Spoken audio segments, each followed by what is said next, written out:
Thank you, James, and good afternoon to the students and staff of the University of Notre Dame. And I'm very pleased and humbled to be able to say that I've been both a staff member and a student of the university as well.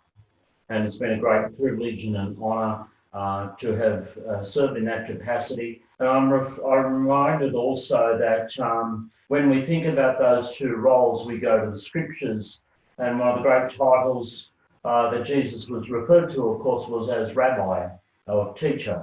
And he called his followers disciples, which of course we know the Latin is disciples, meaning student. So to be either a student or a teacher is a very great thing, and I'm humbled to be both. So it's a great pleasure today to give some reflections about Corde Ecclesiae, and also to talk about Catholic education in Australia, both in past, present and future. And Corde Ecclesiae is from the heart of the church. And we know the heart is a great motif in scripture and also in the tradition of our church. We know that in that beautiful story post-resurrection, where Jesus walked on the road to Emmaus, they reflected after hearing the words of Jesus, did our hearts not burn within us? We know too that St. Benedict said that we must listen with the ears of the heart. That St. Augustine spoke about that our hearts are restless until they find their rest in you.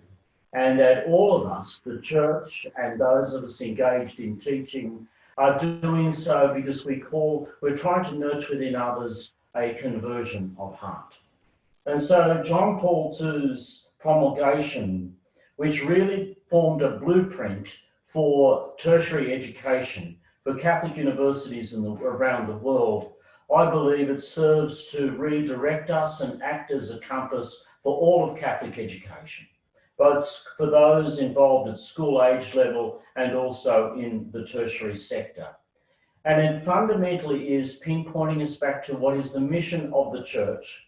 And we know from Pope Paul VI that the raison d'etre, the reason the church exists, is to evangelize. The core purpose of the church's mission is to bring people into an intimate encounter with Jesus Christ, Son of God, Son of Mary. And so we know that in 1990, Corde Ecclesiae was developed in order to address situations that were occurring in many educational institutions around the world, where some, of course, had a very loose connection with the title Catholic. And it was a way of reconnecting people to the strong identity, the core purpose of their existence.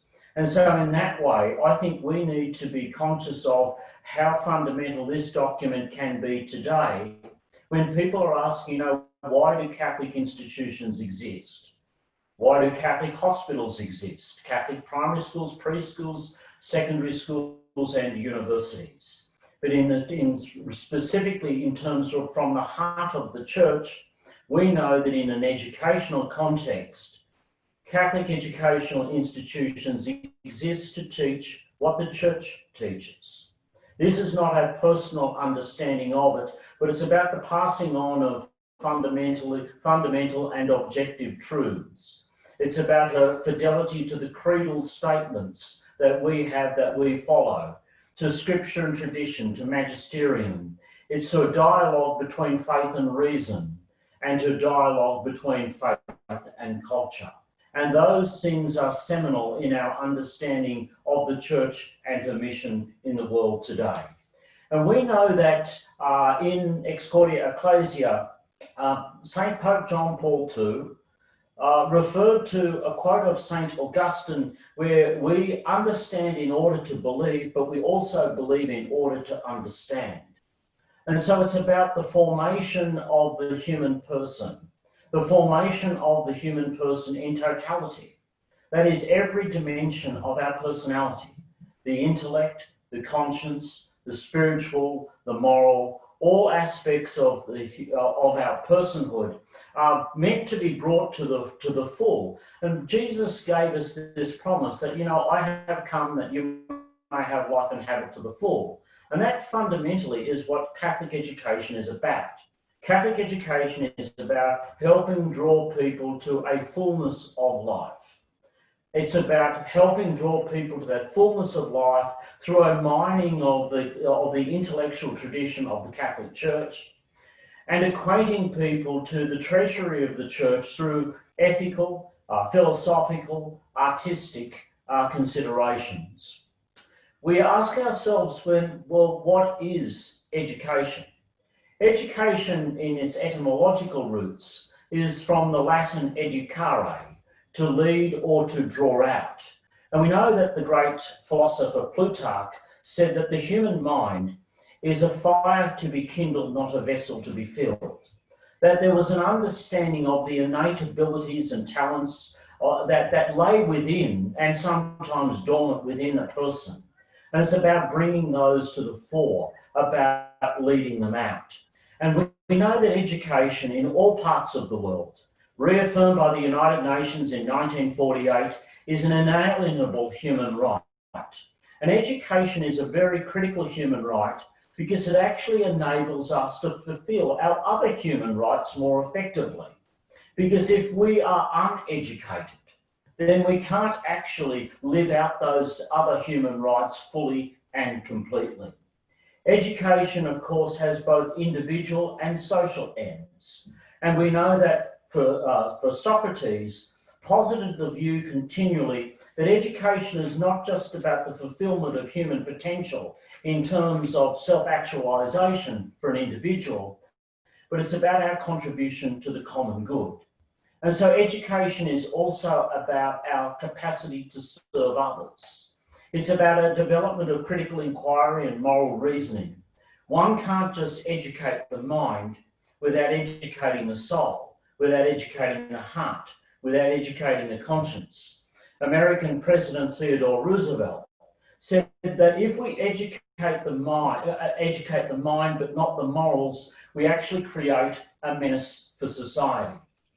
And so one of the things that I would suggest to you that comes out most explicitly in the work of St. Pope John Paul II, in Corde Ecclesiae, is this whole idea of man's search for meaning.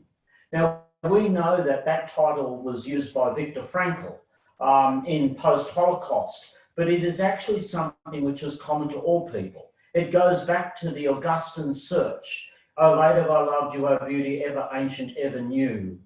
You were inside, but it was outside that I searched for you. And the fact that sometimes we search for God and we search for meaning in the wrong places, and that meaning can be found within, and it's a drawing upon that. But we need to be able to understand that education is about developing within young people and older alike, because education is lifelong, the capacity to contribute to society, the capacity to better oneself, the capacity to be better in our family life, because our families are the core unit of our functioning societies. And it's all of these things. One aspect that I would point out to you that I think is particularly unique to the Catholic tradition, and it's common to Catholic universities and Catholic schools alike, but perhaps is not utilised to the degree that it should be, is of course the idea of the way of beauty. In Evangelium Gaudium, Pope Francis referred to this in the Joy of the Gospel, the fact that, that an encounter with beauty is an encounter with Christ. And we know that in the riches of the Church's tradition, and this is often made fully revealed through the liberal arts tradition, but we know that through art and through music and through literature, that we know that by an appeal and a satisfaction of the senses, that people are drawn to beautiful things. We see in St. Pope John Paul II's work and that of Pope Benedict, the constant reference to the search for what is good and true and beautiful. And it's in that search for the good and the true and the beautiful that we actually encounter Christ. Now, the search for truth is sometimes can be complicated for some. because sometimes they encounter truth, but they choose to reject it. And in Veritas Splendor, St. Pope John Paul II made it clear that, once one has discovered the truth, then ultimately one should be bound to follow that. We don't necessarily find truth and then reject it. So we have in this document a blueprint which I believe provides a roadmap for successful Catholic education at all levels, for all ages. It provides us with the opportunity to discover the treasury of the Church, to be able to draw back upon sacred scripture, the tradition of the Church and her magisterium, and to draw upon, I suppose, the understanding that the Church, through her institutions, has really helped support the development of Western civilization in its totality. Now, to this year, ironically, as we celebrate 30 years of Corde Ecclesiae, we also are reminded of the fact that we celebrate 200 years of Catholic education. The interesting thing is that unlike Captain Cook's discovery of Australia and the settlement by Arthur Phillip, we have no specific date. Well, we do know that around October 1820, George Morley, a layman, not a religious, a layman, established a school in Hunter Street, Parramatta. And so in that class of there were 7 non-Catholics there, 7 Protestants. And again, so from the very beginning, Catholic education actually served people who were other than Catholic. So that 200 years of Catholic education provides us much to celebrate and much to reflect upon. If we think about Catholic education for the greater part of our history, right up until the 1970s, where we had the formalisation of funding for Catholic schools, it was very much a system built upon the hard work of parents and faithful congregations, the tireless work of clergy and of religious orders, with very little government support for most of the time. So what you see is this explosion of Catholic schools in this nation came about as a way of addressing social divide. This was a time in the early colony and for much of the 19th and parts of the 20th century where sectarianism was rife between Protestants and Catholics, where Catholics were perhaps considered to be marginalised in many instances. And again, it was a way of trying to find a sense of an egalitarian leveller for Catholics within the broader Australian society. And so our schools were a way of ensuring that Catholics had the same opportunities in this society as people of any other religion or of no religion at all. And so when you look back and you see that the bishops of this nation across the country were able to call upon religious orders, especially from Europe, and then we had our homegrown religious orders as a way of educating young children in our schools. And you saw then again, in many instances, overcrowded classrooms. Again, these were the days in many instances, I suppose, before regulations were put into place which capped class sizes, etc. I mean, I know university classes are a very, very different matter, as I've taught several hundred down at the University of Notre Dame. So, but that was a flourishing of our church in the broader society. Now, the fruits of that, I believe, have been borne out in the new millennium.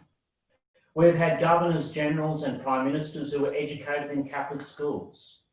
We have had people in all walks of life who have been the beneficiaries of the work of religious orders in particular, and especially in the last 40 years of lay people, because our schools are largely staffed by lay people today. And I think it shows the very strong connection that a service to the church is really about the engagement of all of the faithful. It's how the lay faithful, especially in education, have been able to fulfil, in a way, their baptismal promises. They've been able to contribute to the life, work and mission of the Catholic Church. And Catholic education in Australia today is blossoming. It educates one in five Australian children is educated in a Catholic school. We were 1,751 Catholic schools across this nation. Mid 768,000 students, and again 98,000 odd staff. So we see that by virtue of the numbers, I would suggest to you that there is a level of confidence in what we do, that we actually have achieved, that we've achieved both in academic excellence in other field of endeavours, but we've also contributed to the social good of this nation. That we want young people who leave our systems of schools to be able to contribute to the development of a just, cohesive society. And we don't want them just to go out and cope with society, but we would hope that they would go out and change society. We would hope that they would respond to the adage of our very first Australian saint, St. Mary of the Cross McKillop, who of course established many schools through the Josephite order. Never see a need without doing something about it. That should be a Catholic ethos. And so when we talk about the where are we going now, I would draw us back to, again, the writings of Saint Pope John Paul II. Novo Millennio Innuente. And it was about the whole idea of looking out into this new millennium and the opportunities that were before us. And in that document, the Holy Father spoke about duk in autem, to put out into the deep. We know that our current Pope, Pope Francis, has spoken of about going to the peripheries. Now, we're a nation with great peripheries. This great southland of the Holy Spirit, of course, we're generally on the perimeters of this great continent. And it's about ensuring that the message of Jesus is known in all parts of this nation. And that is often largely achieved through our Catholic schools. But what's the importance of Catholic education in today's society? We know that today's society is a postmodernist society largely. We know that the meta-narratives have been rejected. We know that there's a questioning of moral authority. We know that there's in many instances a rejection of objective truth replaced by a sense of moral relativism. We know that individualism is on the rise. And we know that for many people, they classify themselves as spiritual rather than religious, and it's a do-it-yourself creation of a spirituality, a DIY. So in that presents innumerable challenges for us to respond to. While we do not have the challenge of sectarianism, because as a modern nation, as one of the world's most multicultural, multi-faith societies, it is relatively pluralistic and cohesive, and a great deal of tolerance generally between people of all faiths and of no faith at all. But we have other challenges where religion itself is under attack in our society, where religion is under attack both in the media and by different political parties from time to time, where legislative changes where changes in the law, especially in terms of the things that we would consider to be sacred, attack the very heart of our institution. So what we need to do is we need to stand firm. Corde Ecclesiae was just that. It was a call to stand firm. It was a call to be able to articulate an identity unambiguously and unashamedly. It was a call to proclaim the gospel of Jesus Christ. It was a call not to retract to the private sphere, but to be in the public square. It was a call to be faithful to the mission of the church in its proclamation of Jesus Christ, enabling people to have an encounter with him. These things are really essential. I would suggest to you that the way forward for Catholic education must continue to be built upon this great document, Ex Corde Ecclesiae. Recently, of course, we saw the new release of the Directory for Catechesis, which it too provides an insight into how the Church should engage in its efforts of catechesis and evangelisation. And we know that our educational institutions, both school and tertiary, support the catechising and evangelising mission of the Church, and that both are a part of the Church, not apart from the Church. Central to that Directory for Catechesis was the ideas of dialogue, mercy, and witness. And they stand as great pillars for our commitment as both students and teachers, that we are engaged in dialogue, because dialogue has to occur between faith and reason. Science and religion are not mutually exclusive. There has to be a dialogue between people of different cultures, and there has to be a dialogue within the Church itself. We again are called to be a people of mercy, that it's this whole idea of showing a greater deal of tolerance towards others and towards ourselves, and where we also understand that central to the idea of mercy is an awareness and an acknowledgement of our own human weakness. And we know that witness, and this I believe is perhaps the most significant attribute that teachers, young teachers and older alike must have, is that they must be faithful witnesses. Jesus Christ said unambiguously, anyone who wishes to be a follower of mine must take up his cross and follow me. That's been borne out across our tradition throughout 2,000 years. That's been borne out in the 200-year history of Catholic education in this nation.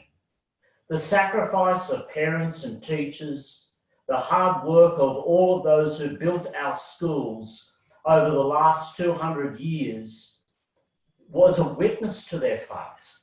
That was how they were able to take up their cross and show that they were followers of Jesus Christ.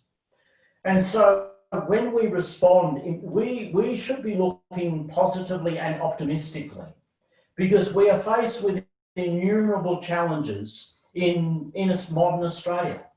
We're faced with the challenges of restrictions to our religious freedom, potentially, and you know that this whole idea of our religion, our religious beliefs and our faith is being challenged at a different level. And again, for people who ascribe to a particular religion, Grace Davey, an English sociologist, often reflects that the real dilemma is that we have some people who believe but they feel they don't belong, and some people who belong but they don't believe. And so what we actually need to do is we need to join the two, where people in this church, our church, the church founded by Jesus Christ, both feel that they belong and that they do believe. And so in Nova Millennio Inuente, St. Pope John Paul II said, we remember the past with gratitude. Now, how beautiful is that for educators? Because all of us were educated by our parents, our first teachers in faith and life, and by teachers. And we remember historically those who built our school systems, those who built our universities. We live the present with enthusiasm, and that enthusiasm should be characterised by joy. Joy should be the characteristic of the Christian community. And we have hope and confidence in the future. And so that whole idea of the young people in our classrooms, and that idea that because Jesus Christ is the same, and he then draws upon St. Paul's letter to the Hebrews, because Jesus Christ is the same yesterday, today, and forever. So gratitude, enthusiasm, and hope and optimism are the characteristics that should be with us in our education. It is most interesting that both the Australian Catholic University and the University of Notre Dame did not exist when Ex Corde Ecclesiae was written. Yes, the University of Notre Dame was promulgated in Parliament in 1989, but didn't receive students until 1992. And ACU started in 1991. So both of our Australian Catholic universities, one on the West Coast and now out here in Sydney, and also Australian Catholic universities, emerged after Ex Corde Ecclesiae. But knowing students and staff at each, I can say quite confidently that the work that they do is informed by this document very much. Finally, the Pope's words, ironically not in Ex Corde Ecclesiae, but in most encyclicals and in most apostolic letters, the different Holy Fathers will conclude by calling upon Mary for her intercession, her guidance, and her prayerful support in the work of in our work. And I suppose on this day, as I speak to each of you of Our Lady's University, the University of Notre Dame, we turn to Mary, Mother of God, seat of wisdom, for her guidance in the vocation that is ours. So thank you very much.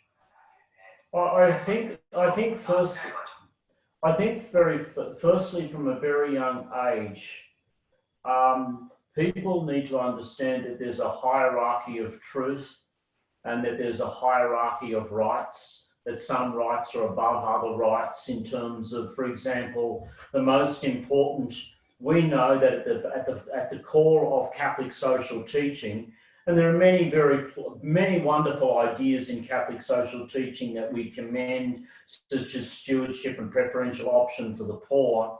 But we know that what trumps all of them is the idea that we're made in the image and likeness of God, that of Imago Dei, and that also the sanctity of human life. So the right to life is the number one thing from conception to natural death. So therefore it has greater weight. And I think we need to be exploring with young people from a very early age the idea of the sense of right and wrong. And because once we start to have this idea of that we start to question things which are clearly true about the consequences of something or the damage of something, then you have this slippery slope. And the idea that many of the things that are often put out there for legislative change are passed on the basis of isolated or minor examples, and then over time, that whole crafting of a carefully worded legislation then just collapses and implodes, and you actually have the acceptance of some things. And I think it's about asking people, what are the things that you believe all people would agree upon, irrespective of their faith? Like we know, and I often make a comment on this to people, that there are enormous comparisons between the Abrahamic faiths of Islam, Judaism, and Christianity.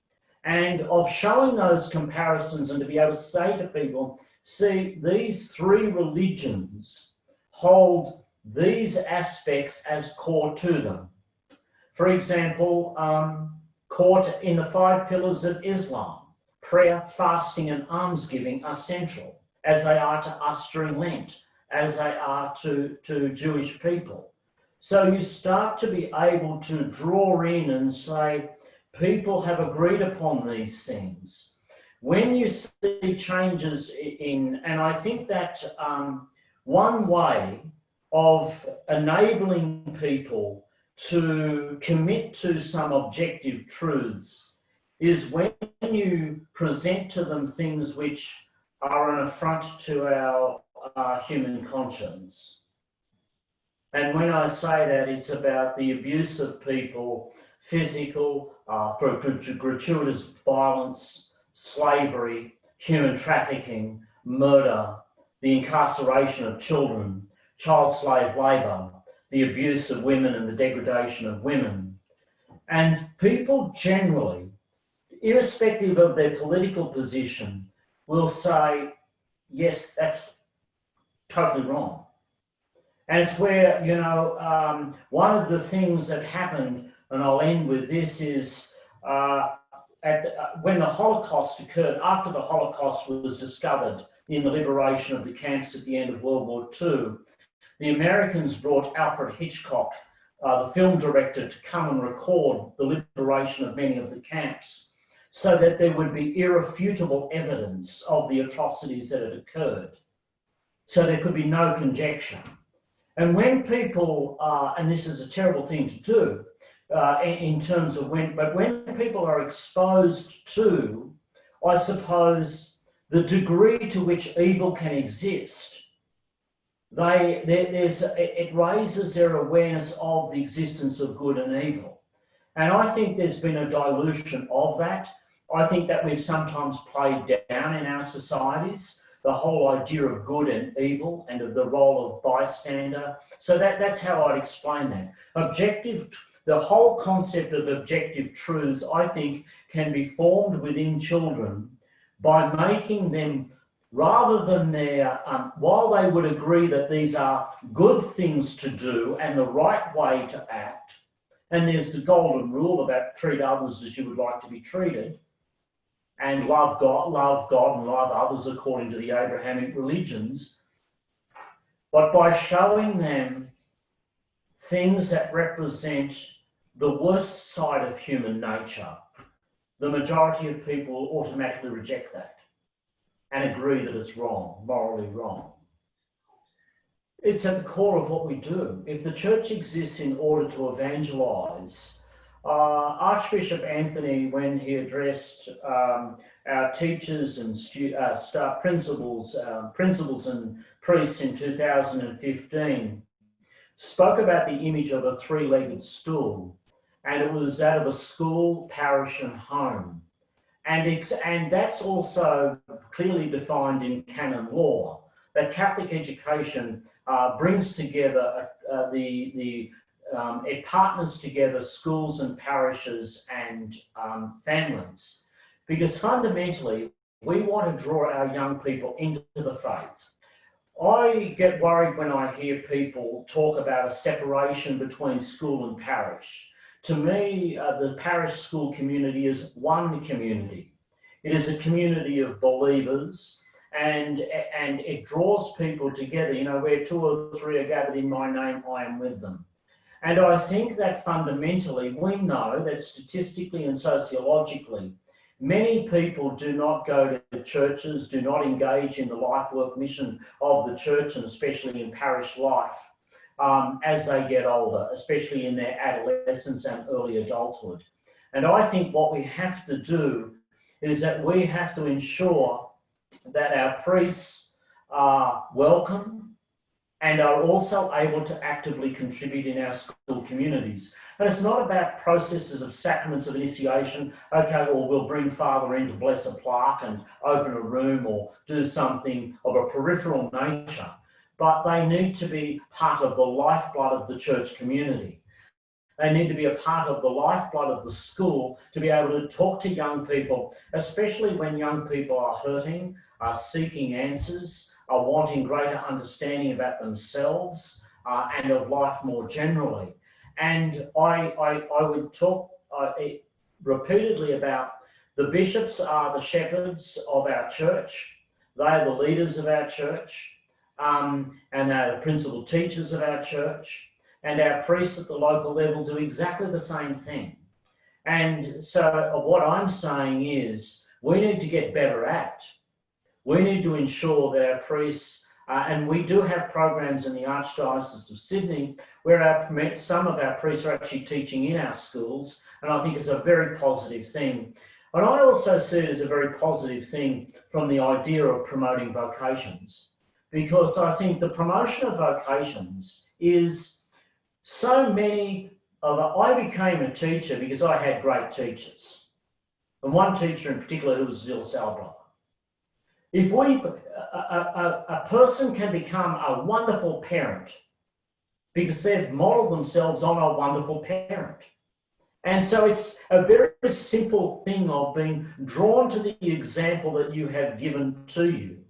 And that's why I'm so supportive of this. But not in a superficial way. Otherwise, we're just wasting our time. Whether people like it or not, they have a natural inclination to beauty. We will describe beauty as something we've seen or something we've heard or something we've smelt. You know, we'll see a sunset and we'll describe it as beautiful. Or we'll hear a piece of music and we'll describe it as beautiful. It might be as simple as walking into the kitchen in your family home and you comment to your mum, the smell of what she was cooking was beautiful. And so I think we need to be better at what we do in terms of packaging beauty. That beauty is not something superficial, but it's something that actually appeals to the senses.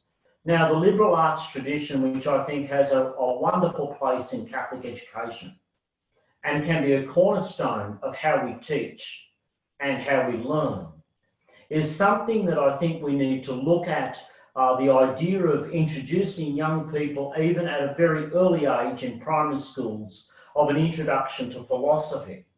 But we can't deprive people of the riches of the treasury that is ours.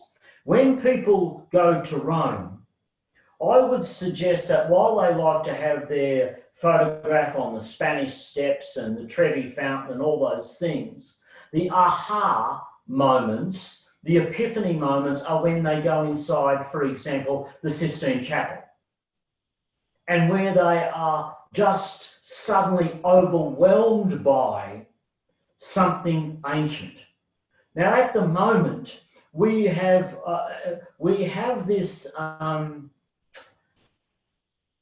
We have to be careful that we don't try to say that some things are outdated or they're old, therefore they are irrelevant, because the things that are old are not irrelevant because they have appeal, they have history, there's a reason behind how they were built, and it's not just looking at the work on the ceiling of the chapel, but it's about actually knowing the story behind the painting of the ceiling of the chapel and all of those things. So I would suggest that religious education, to be truly effective, needs to see an integration of things that it's not just about knowledge, but it is about moving the heart.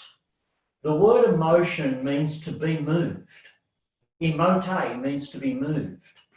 And we move people by giving them an experience which they suddenly have this sense of awe and wonder, where they're overwhelmed by something that is spectacular.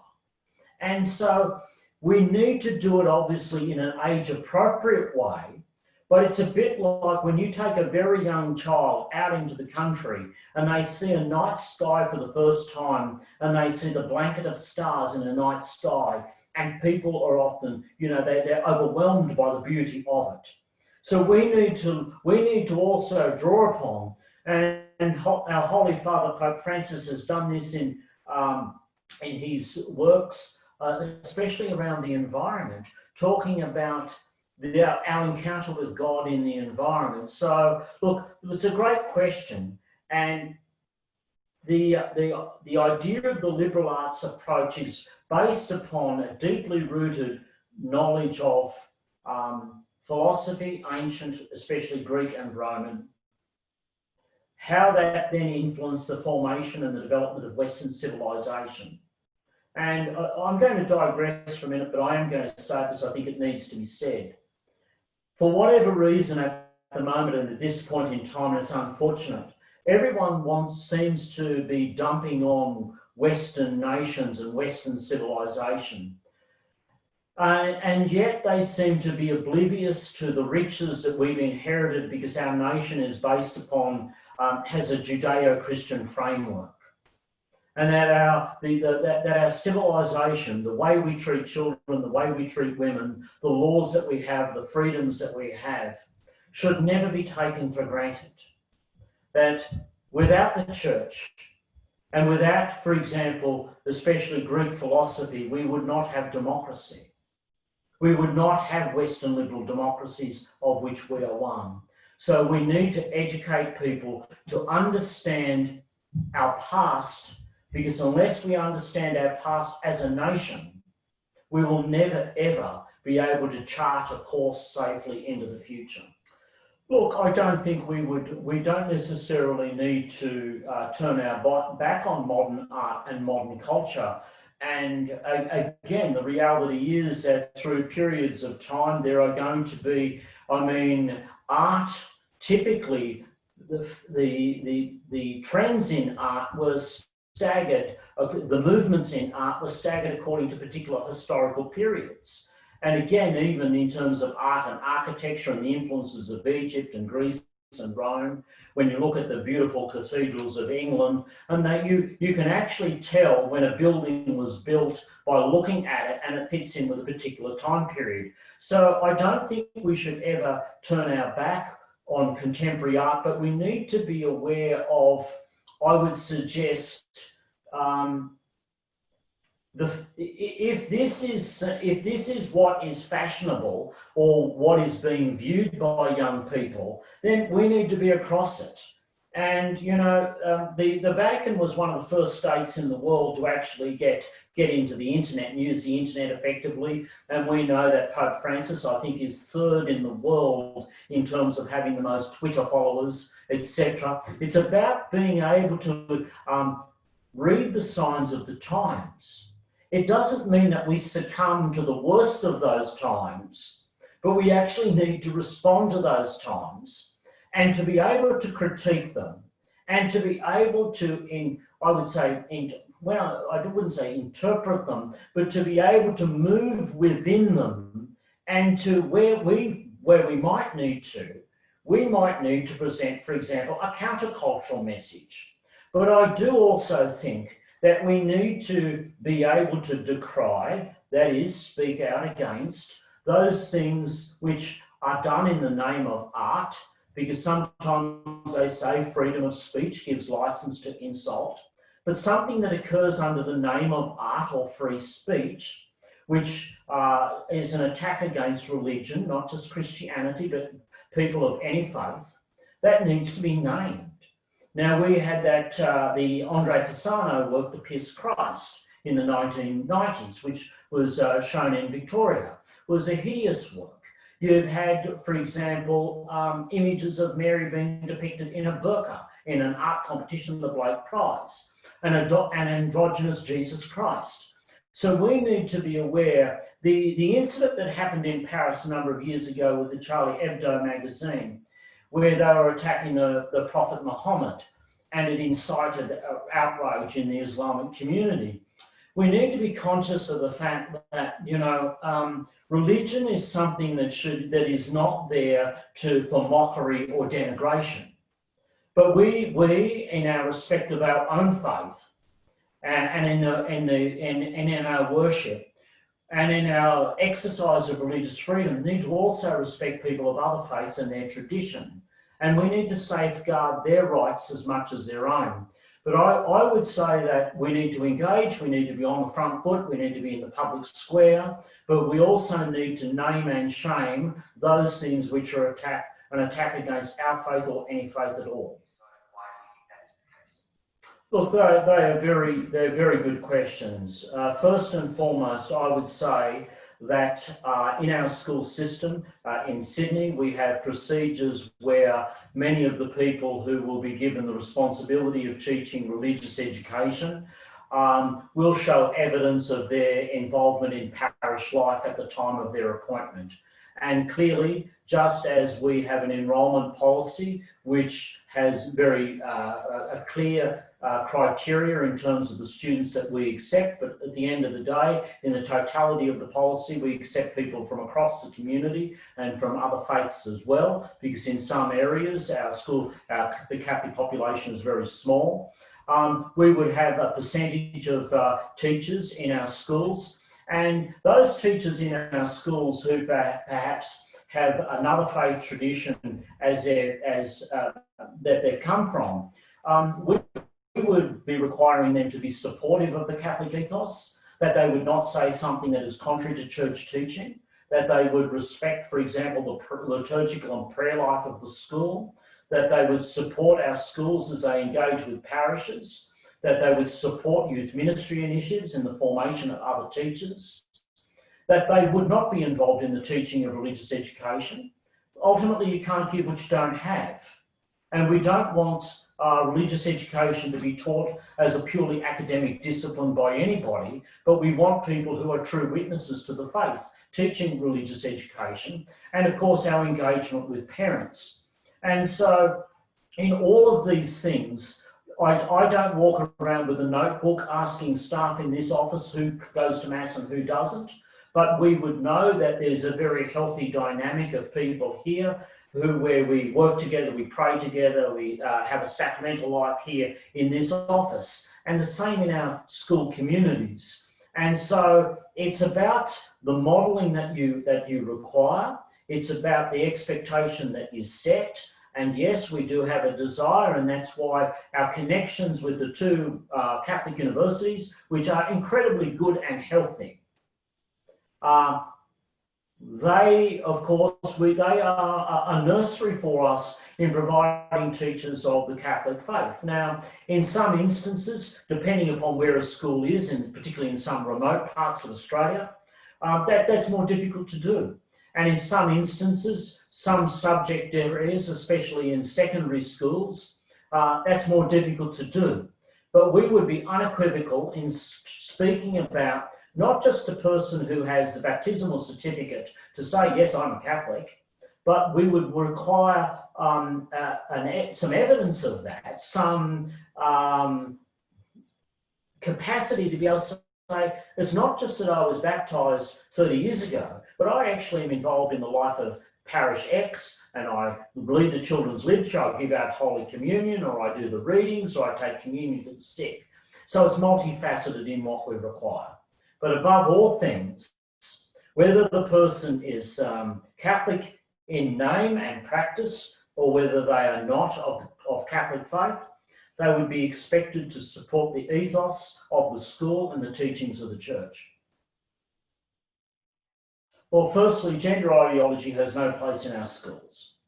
And the clearest example on that, not just about schools, but in society, is Pope Francis, who is unambiguous about the binary nature of gender, male and female, and speaks consistently and clearly on the issue.